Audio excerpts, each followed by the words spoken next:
Welcome, everyone. My name is Dawn Keyser. I'm the program director for Keep Durham Beautiful. Sorry, I just saw a question. Today, we are going to have a lovely presentation from Anne-Elisabeth Baker. I'll give an intro for her in just a second. Most of you are probably familiar with Keep Durham Beautiful, but if not, if this is your first time interacting with us, welcome. So Keep Durham Beautiful is a nonprofit here in Durham. We started in 2004. We're an affiliate of Keep America Beautiful, and we're affiliated with the city and county of Durham as well.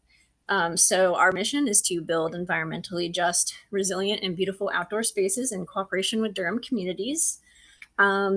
And our vision and the way that we do that, or our vision is that everyone in Durham has access to clean, green, and beautiful outdoor spaces. And so we listen and take action, learn about our community's environmental needs, and work with residents and volunteers to take action through volunteer opportunities, tool lending, educational programs like today, and resource coordination. Most of our environmental stewardship activities focus on litter prevention and community greening, and we also do some work around waste reduction as well. So thank you so much for coming, and it is my privilege to introduce Anne-Elisabeth Baker. We have a little bit of a history with Anne-Elisabeth. So she's a North Carolina Sea Grant Environmental Policy Fellow at the North Carolina Department of Natural and Cultural Resources. She works at the intersection of policy, sustainability, and community engagement, helping coordinate statewide efforts to reduce single-use plastics at some of North Carolina's most treasured public sites, including our state parks, museums, and aquariums. She holds a Master of Environmental Management from Duke University, which is actually where we first became acquainted with Anne-Elisabeth. Through her CBEM, or Community-Based Environmental Management Program. She did a project with us in the spring of 2023 focused on helping kick off our Community Garden Network program. So she focused on environmental economics and policy at Duke, and she also has a bachelor's degree in industrial design from the University of Houston, and she'll talk a little bit about how she got from one to the other. And her work is driven by a commitment to environmental justice, circular systems, and building a more equitable and trash-free future. I'd love to hear it. Anne-Elisabeth, I will let you take it from here. Thanks so much for coming. Oh my goodness. Thank you so much, Dawn, for that intro. I am so jazzed to be talking to y'all today about politics of plastic. This is my favorite topic in the whole world. So thanks for being here.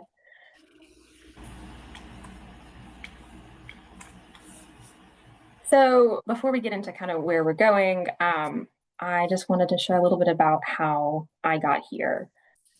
I grew up on the Texas Gulf Coast in a petrochemical corridor that was home to Dow Chemical, which is a major plastics producer.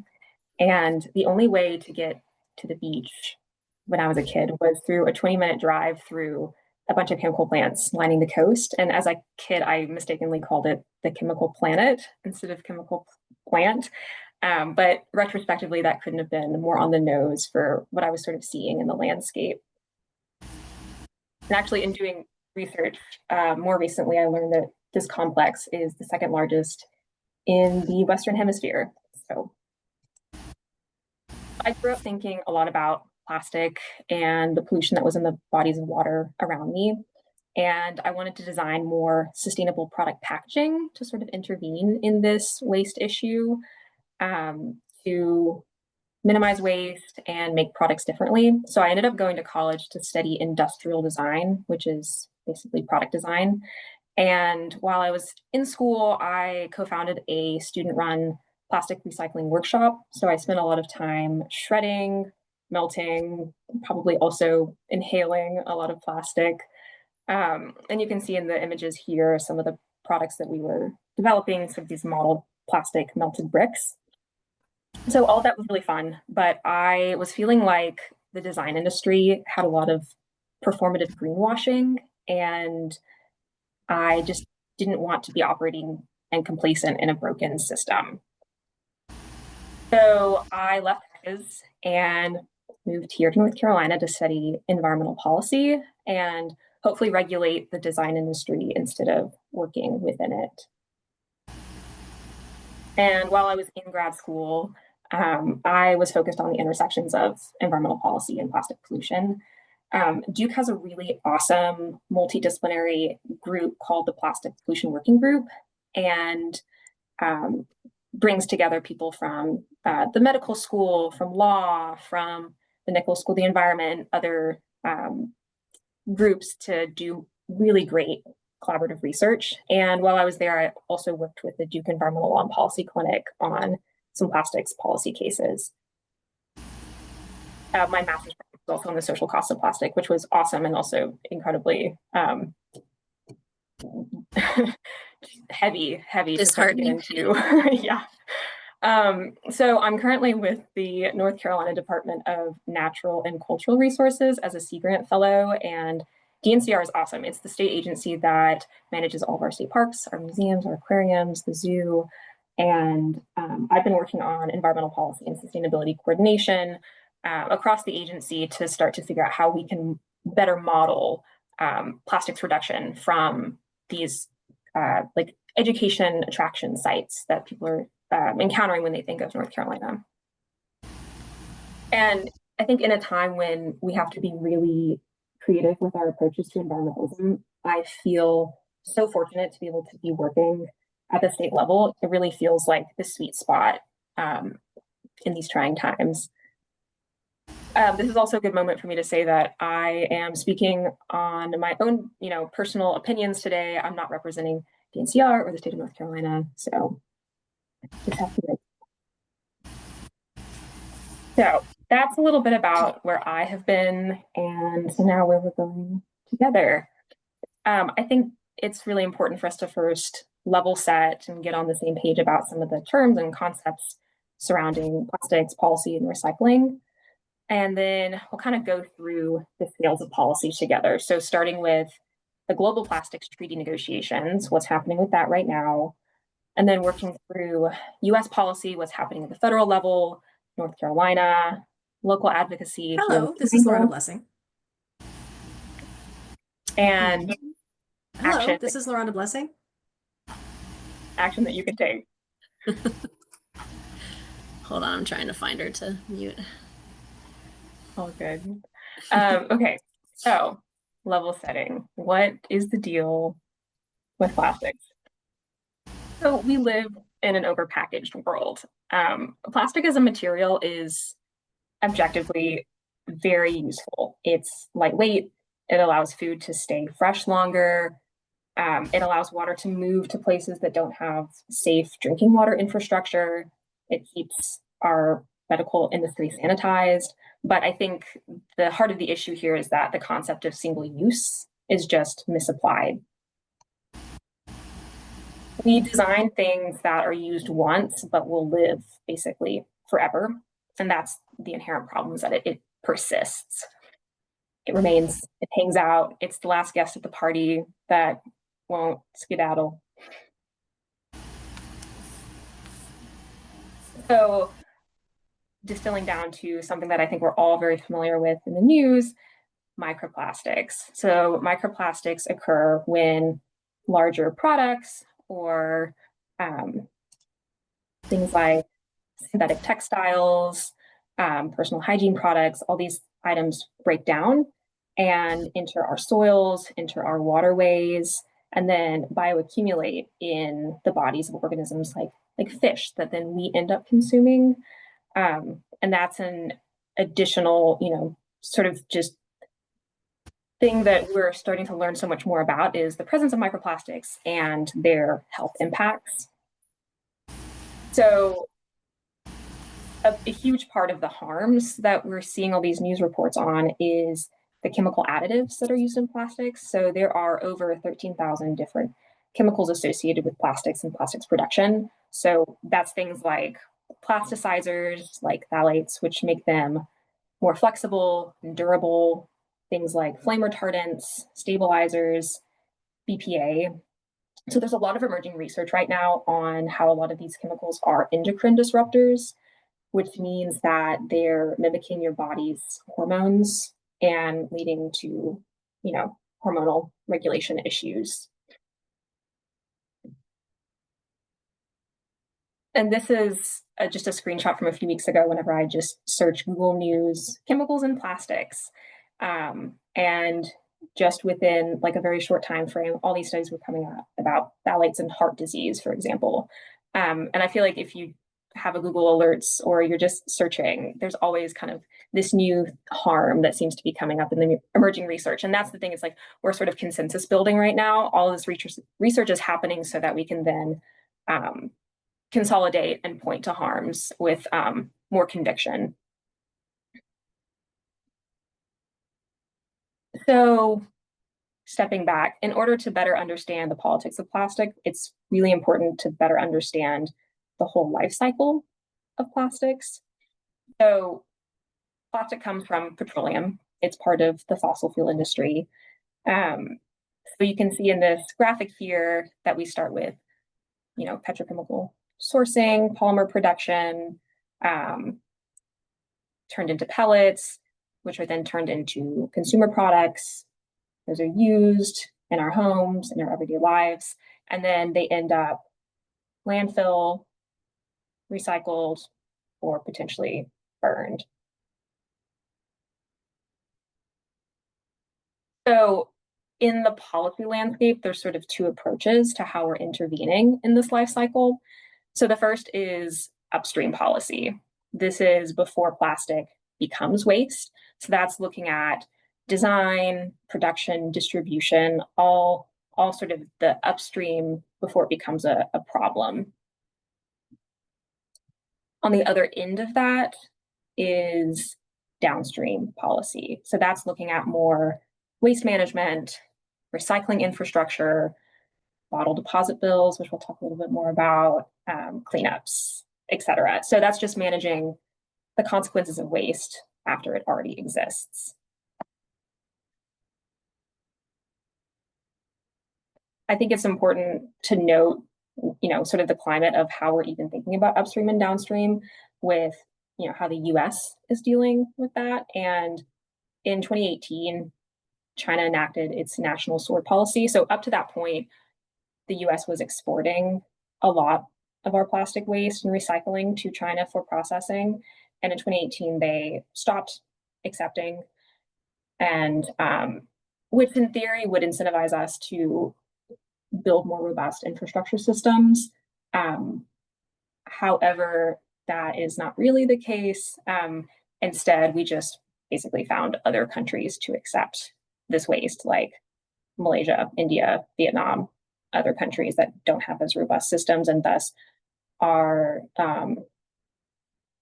health regulations are not nearly as strict. And so there's just a lot of harm through those processes. And I guess, again, on the topic of harm, this is a paper that I worked on when I was in grad school, and it notes that the burden of responsibility for waste management falls on downstream communities rather than on producers who have generated far greater economic benefits. So you can see like the disparity in who benefits and who is burdened throughout this life cycle. And I can't go without saying what that looks like in our own community. So the Sampson County landfill is in the community of Snow Hill, North Carolina, depending on where you are tuning in from. I think it's about an hour and a half southeast of Durham. This landfill is the second highest methane emitting landfill in the US, just based on it's ginormous. And as a note, methane is a greenhouse gas that's 28 times more potent than carbon dioxide on trapping heat in the atmosphere. So that's a major problem. And the layer to this to add is that the Sampson County is disproportionately Black and brown community. And so they are dealing with the pollution, the additional like truck traffic, just there's a lot of layers of environmental injustice. If we're not managing our waste, it's going here and it's the burden of this community. Yeah, and for those that don't know, this is where the trash from Durham goes. Like if what you send to the landfill is most likely going to Sampson County. Yeah, spot on. I mean, they accept, I think, most of the waste in North Carolina and a couple of other surrounding states. There's a map that I could send later that kind of shows those waste streams, but they're accepting a huge portion of the waste in the state. So, okay, that's dark. Maybe we go up a little bit and think about, okay, what's a framework for thinking about this? So we've all heard reduce, reuse, recycle. I think that this hierarchy is a newer approach that is a little bit more innovative, starting with rethink or redesign. Do we need this product, whatever it is, to exist? Does it need to be made out of plastic? Could it be made out of something compostable, biodegradable? Then we get into reducing, reusing, and then thinking about more creative ways of downstream management. So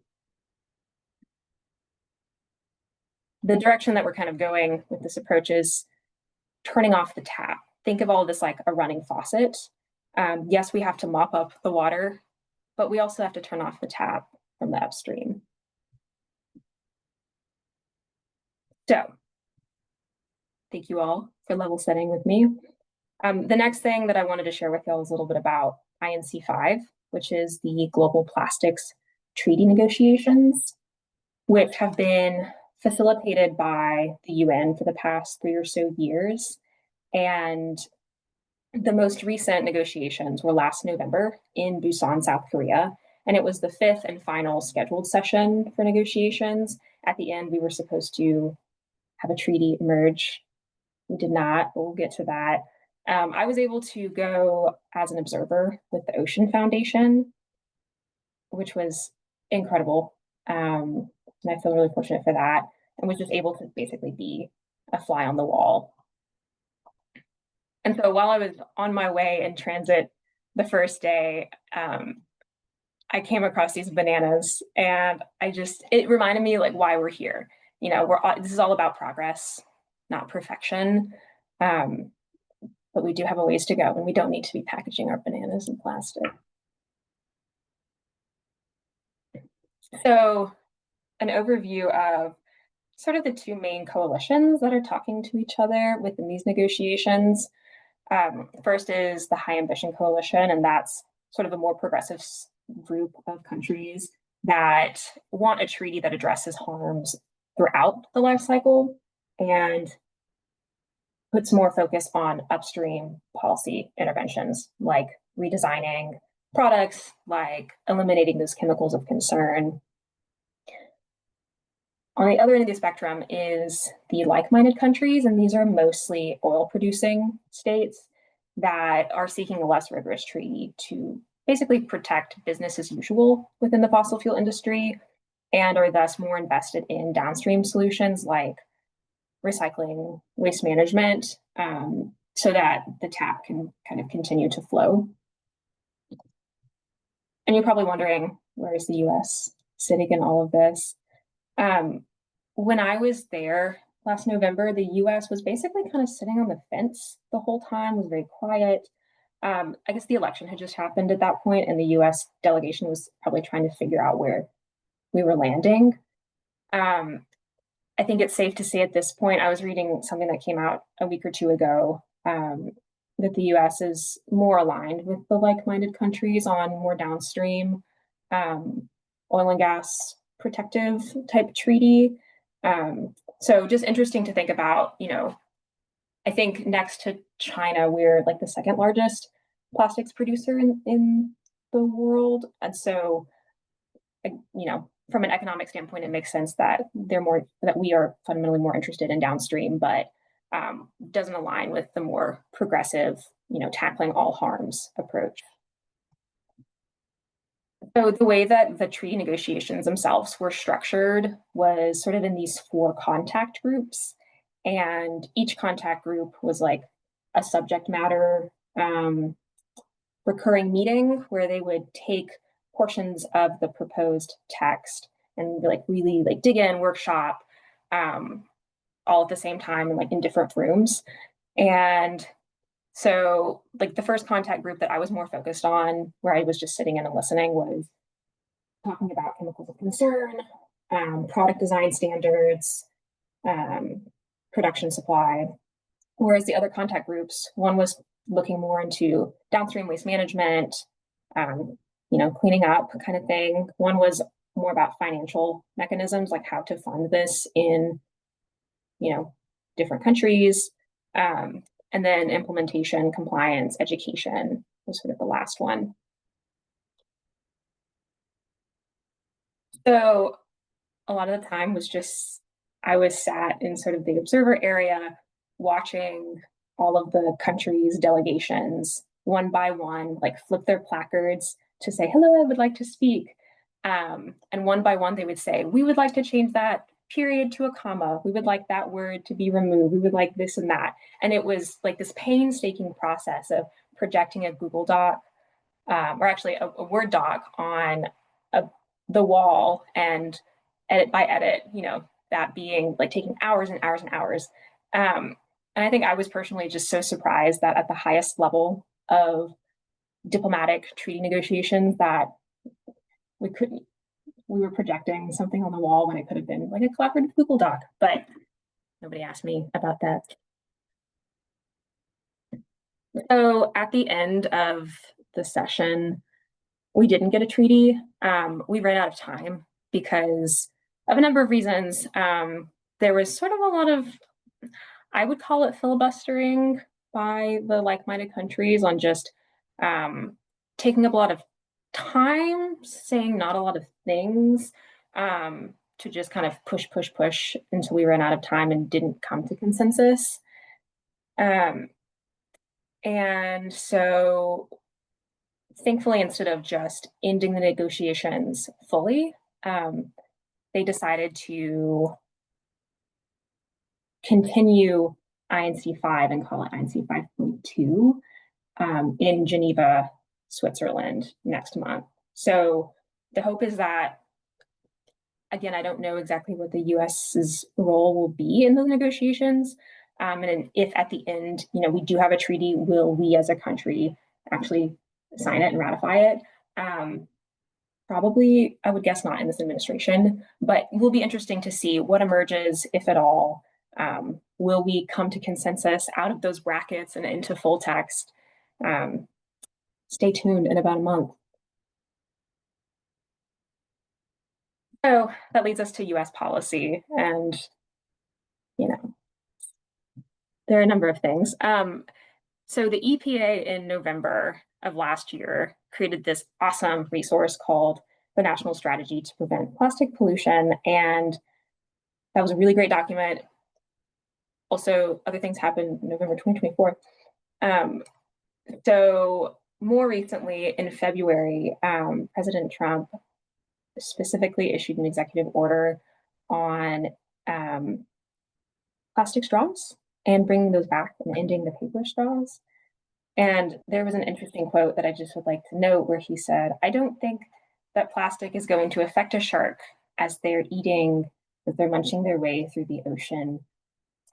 And I just want to know if the shark was consulted on that. Just interesting. So what's our outlook? What is possible? So one policy that has great potential is extended producer responsibility, or EPR. And EPR essentially puts the responsibility of waste management back onto producers, instead of municipalities funding trash management. So you can sort of see in this graphic here that there's more incentives for a producer to design more sustainably if they are ultimately responsible for the take back of those items. And it's kind of cool to see that there is, some movement in the US. It's slow, There's 7 states that have EPR packaging laws right now, 10 states that have introduced legislation, one of which includes North Carolina. Unfortunately, that has not gone anywhere in this session, but there is movement.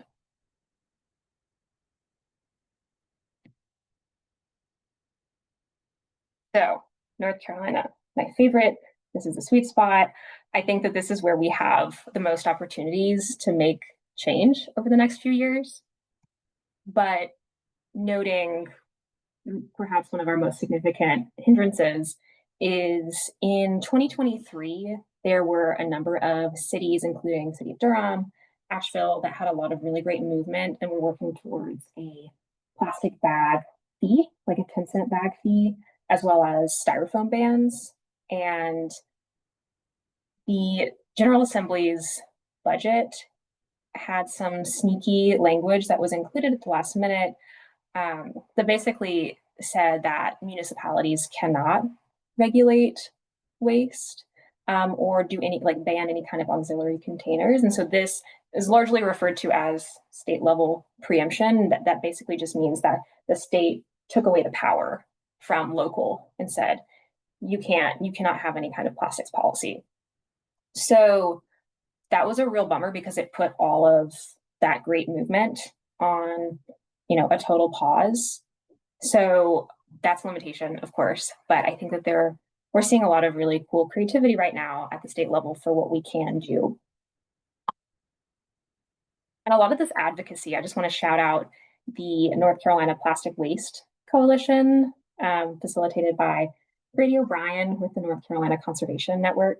And this group meets every other week and consists of, I think, over 100 individuals and nonprofits that are, river keepers, other NGOs thinking about how we can, come together and reduce waste at the state level.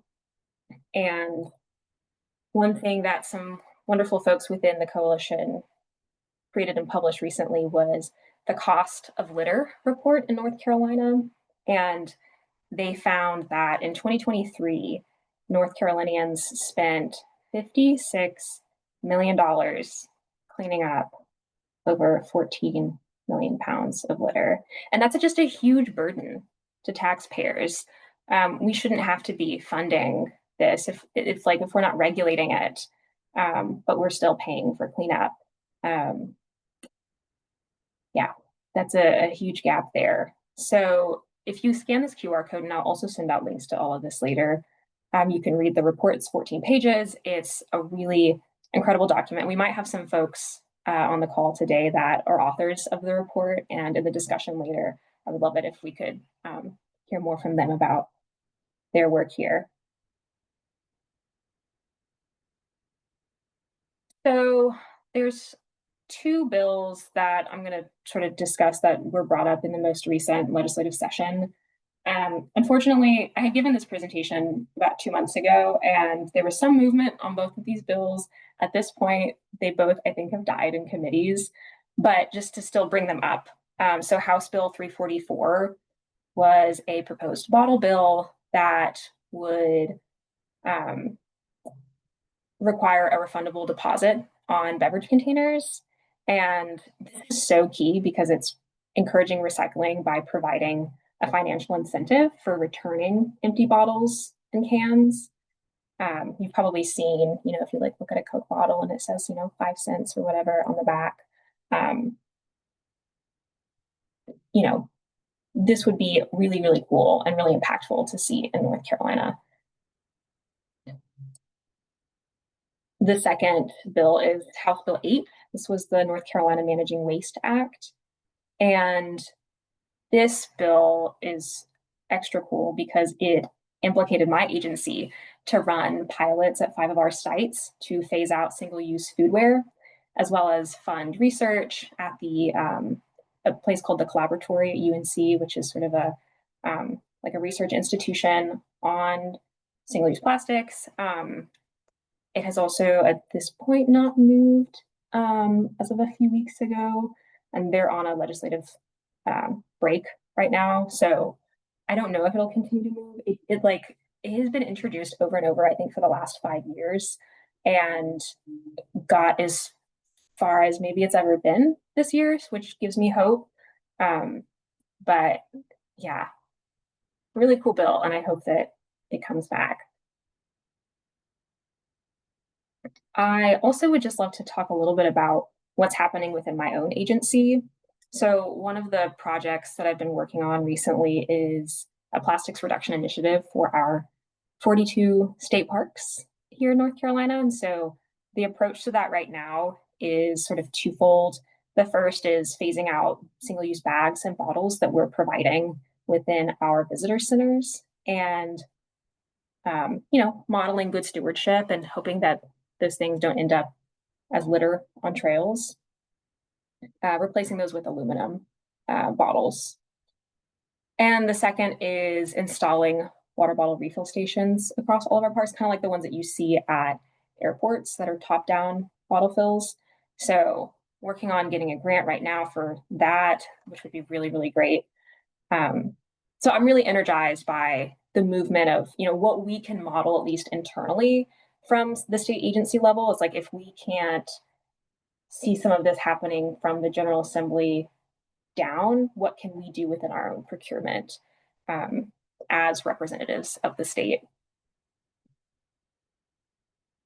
And just something that I'm super proud of. I have a pilot right now at the Umstead State Park, and I guess was maybe a couple months ago at this point, but I was able to install our first bottle fill station there and do the plumbing, which is really cool. So if you are ever at the Umstead and you're thirsty, you should go to the visitor center and fill up your bottle. That would be super cool. So moving into local advocacy, talking trash in the triangle.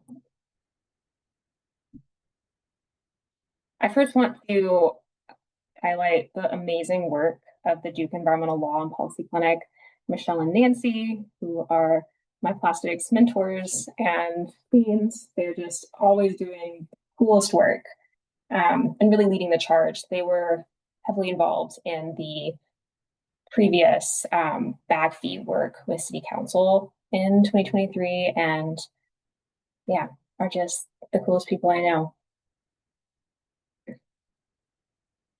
Also, two really great nonprofits. First is Towards Zero Waste, and in their image here on the left, you can see that they have been piloting compostable cafeteria trays in schools, which is awesome.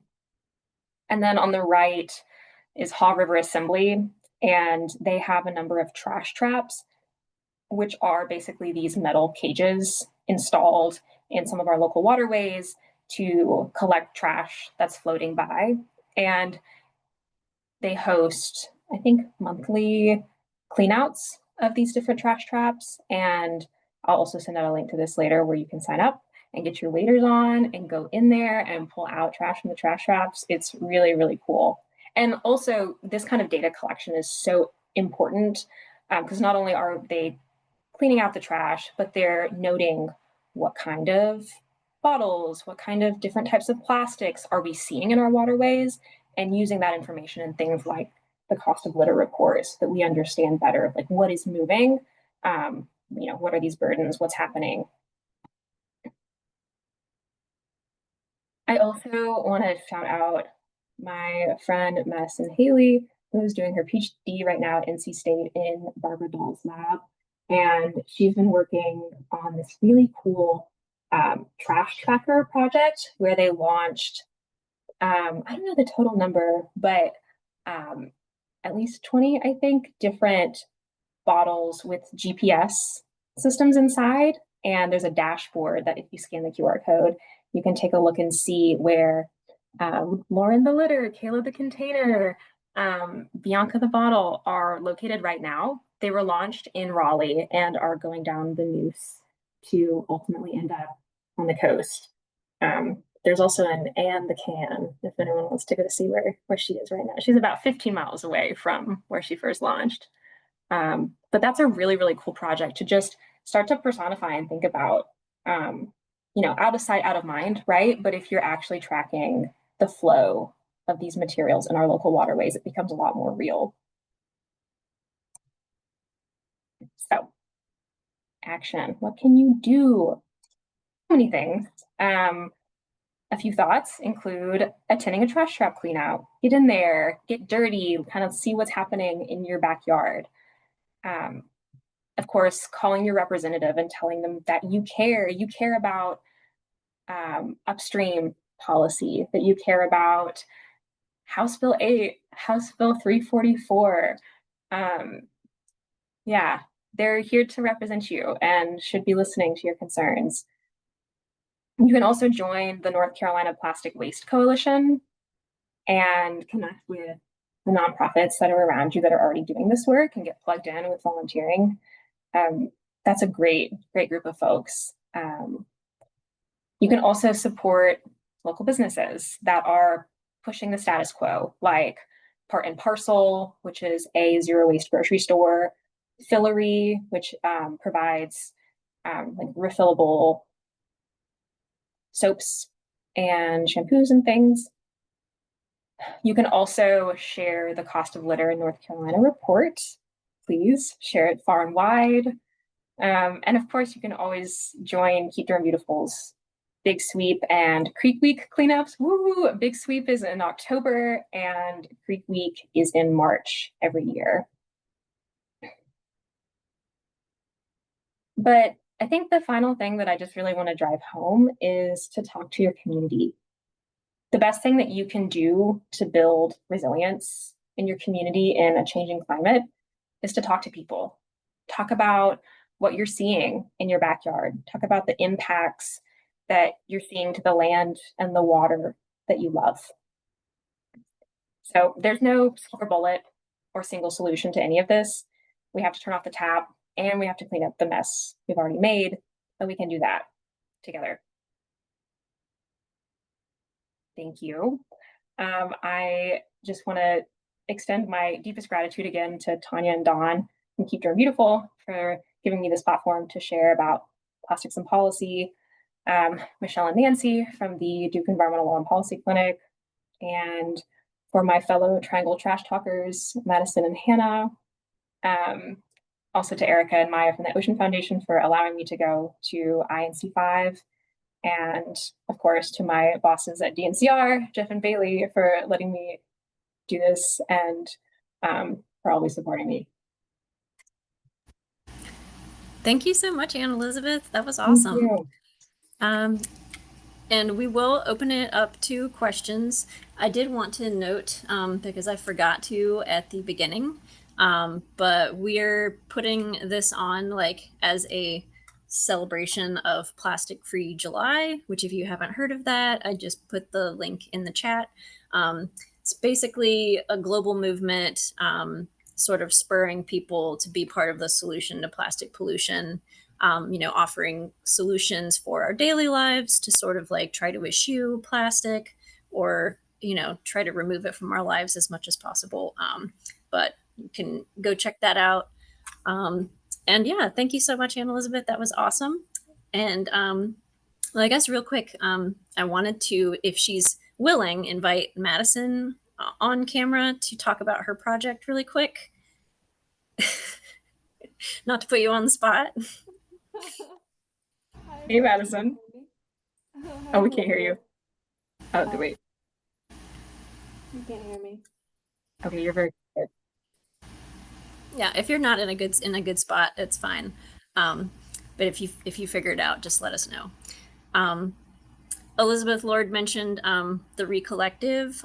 It's another great local group doing great work. They're a curbside subscription service for hard to recycle items. They accept monthly.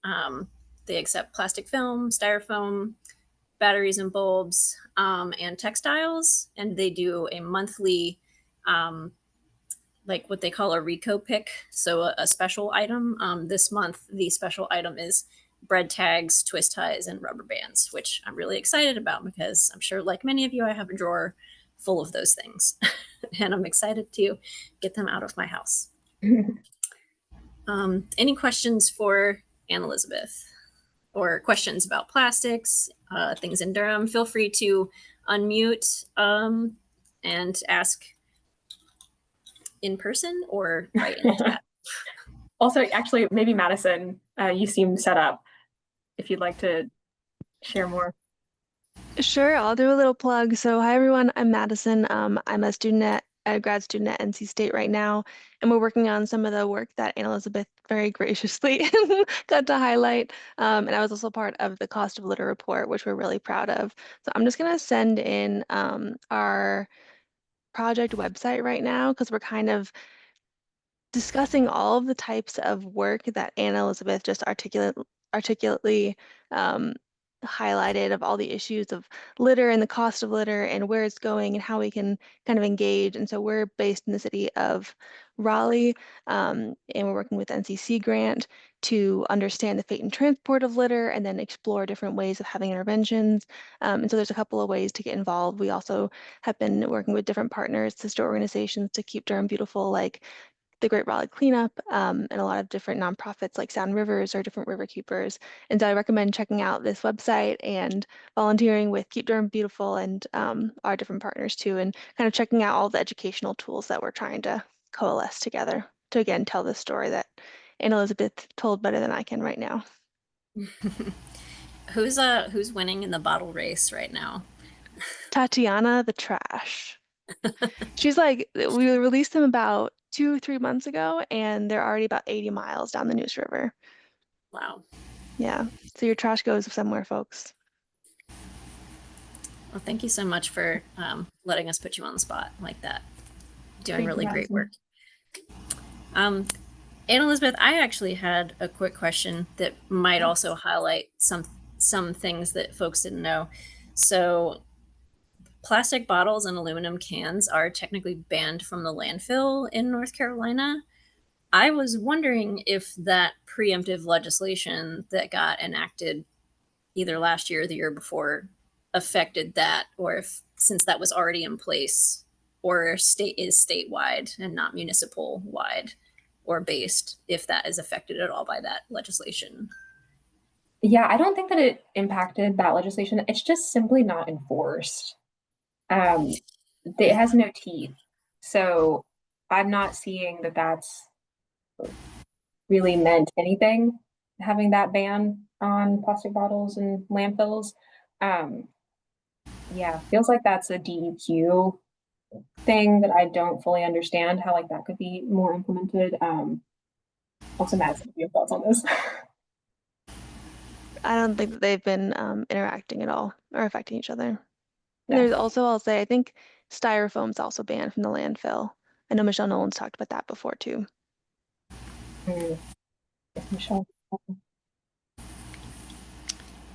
Awesome. Any other questions from the chat? Don't be shy. You can come off mute and ask if you'd like for either Anne-Elisabeth or Keep Durham Beautiful or Madison, since she's here.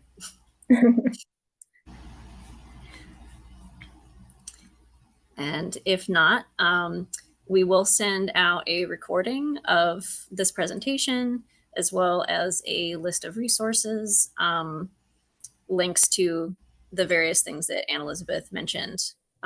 Derek Rowe has a question. Feel free to either type or... Right on. Can you hear me? Yes. Yes.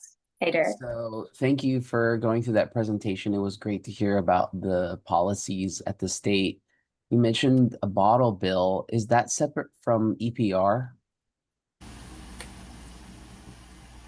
Madison, I'm gonna put this over to you because you're the bottle bill gal. Yeah, in North Carolina right now, they're two distinct things, but a lot of the conversations happening in other states are definitely have that thought of could they be, they're very related. There's a lot of interconnections between the two. So other states have been considering combining them, but in North Carolina, they've been two distinct bills. Oh, okay. One of the things that I'm curious about is having hope when a state can preempt your work. I know that the Duke-Lawn Policy Clinic, they work a lot to try and make things happen locally. to avoid it without making a big splash to avoid that.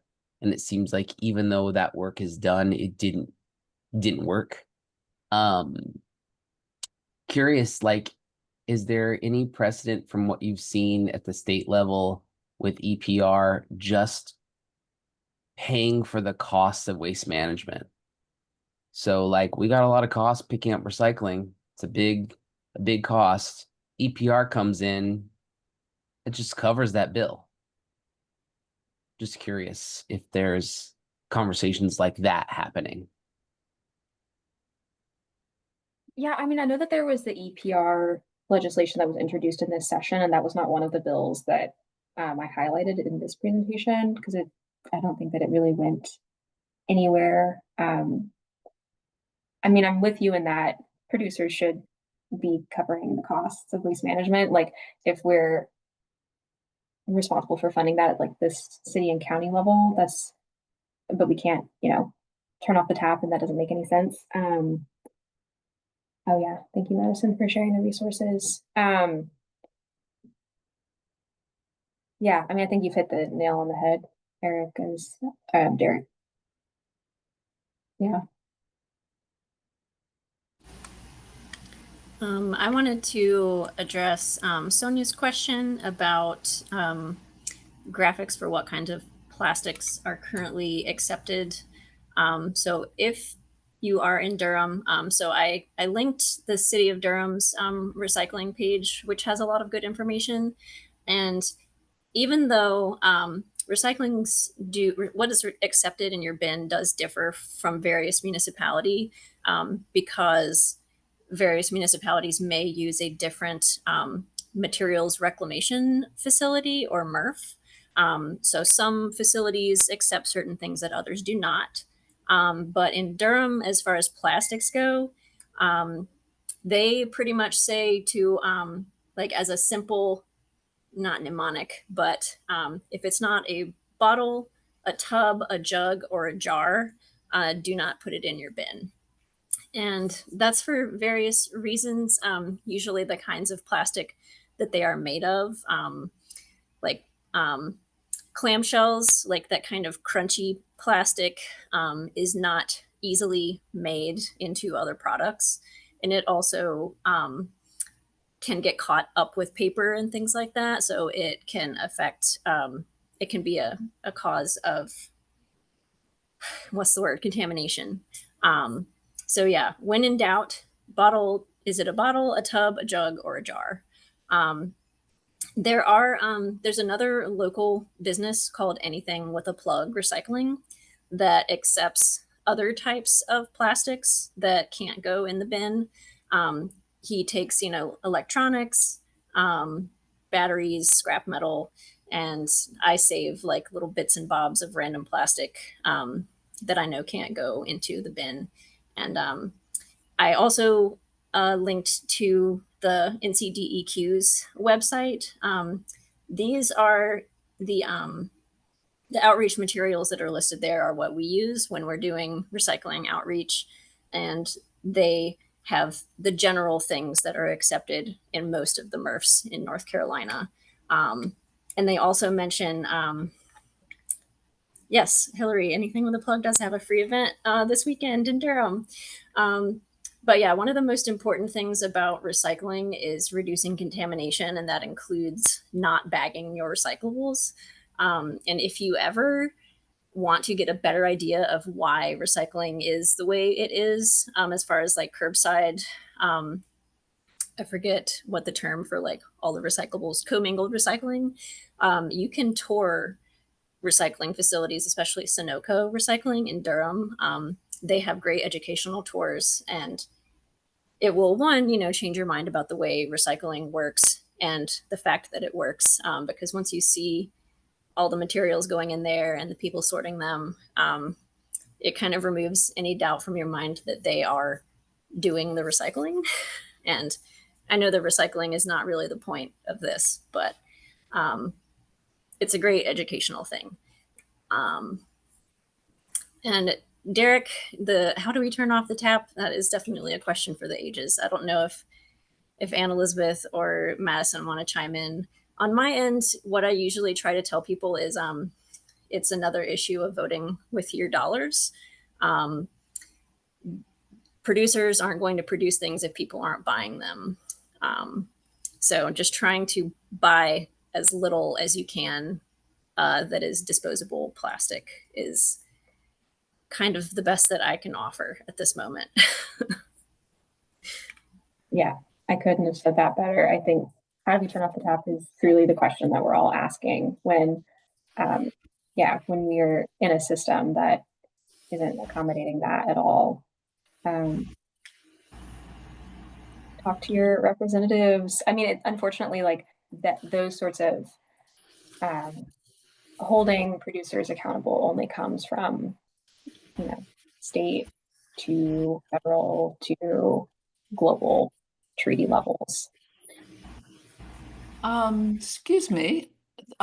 You guys have done a wonderful job, and I can't wait to share your slides and information. But what about education for our kids about this? Not every school can afford to go out to the recycling center. A video on it, maybe. This is STEM or STEAM, whichever you want to call it. Kids are interested in stuff like that. They're the ones who are going to inherit this mess. And we really should start down at the bottom. Many schools now have those water bottle refilling things, but they still have tons of those plastic water bottles, and the kids don't all have their own personal steel water bottle. These are things that, if we start them young, get them in the habit, and keep them going, they're going to keep expecting this to get better. Thank you. Yeah, thanks for that, Monica. Yeah. I know that City of Durham Solid Waste is working towards an educational program that's more centered towards recycling education. We do what we can to provide resources to schools and teachers, and programs like Towards Zero Waste are a lot more active in the school system. If anyone in the meeting has resources for schools that they know of, feel free to share those with us and we can share them out wider. Yeah, I think one other thing to note that Towards Zero Waste, which was the organization, they're based out of Raleigh, that was doing the compostable cafeteria trays in schools. They also have another initiative for, I think it's a fridge or a shelf within cafeterias as well, where students can take their prepackaged foods and leave them if they're not going to consume them, and then other students can come and take. So thinking about, how are we creating more circular systems within sort of these environments like schools, in addition to the fundamental education that has to happen of, helping children to understand waste and. Thank you. Yeah, that's called the SHARE program. I wasn't sure if either you or Madison might have a note on Greg's question. While it was indicated that the state superseded municipality regulations banning things like styrofoam, is there any movement on other options to eliminate these? I mean, just from what I know in what, for example, DNCR, my agency, is trying to model, it's I think a lot of it will have to come from internal change, whether that's a small business deciding that they want to provide compostables and take on that additional financial cost instead of single-use plastics. Unfortunately, a city can't say you must do this, so it will come more from personal choice, whether that's within an agency saying this is our procurement changes, or whether that's a small business deciding to no longer provide those items to their customers. But yeah, Madison, go ahead. Yeah, and I will say that, it is possible to reverse those actions that were taken 2 years ago. This past year, Senate Bill 166 was an effort to repeal the preemption that Anne-Elisabeth spoke about. So there are the state legislatures that are attempting to reverse track on that to give places like Durham to like have their own types of policies again. And there's also national efforts. I'm not saying that they're making tons of progress right now, but if there was a federal rule, that could kind of supersede the state too. So there are other people who are at different levels who are actively working on things, and you could be engaged and call your senator, your state and federal representatives to elevate that voice.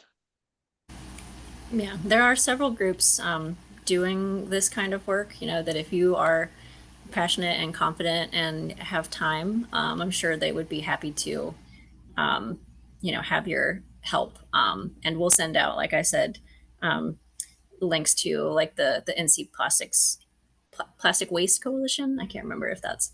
And then I also put the link. I'm not sure how many of you got the news about this program through our newsletter, but our first issue of the July newsletter had a lot of information about like ways to participate in Plastic Free July, including a you know, the very last point about asking your favorite local businesses, especially ones that you might have a personal relationship with, to stop or reduce their use of disposable plastics. And there's a link to, like, you know, a script basically that you can use when talking to folks about that.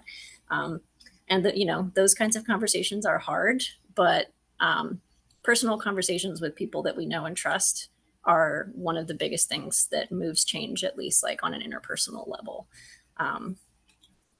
But yeah. Thank you guys so much. Thank you, Madison, for jumping in. Thank you, Anne-Elisabeth, for the great presentation. We are just about out of time, so I will go ahead and close us out. But thank you guys so much, everyone, for coming, and happy Plastic Free July. Good luck on your journeys. Thank you all so much. Thanks for hosting this. Thanks, Anne-Elisabeth. Thanks, everyone.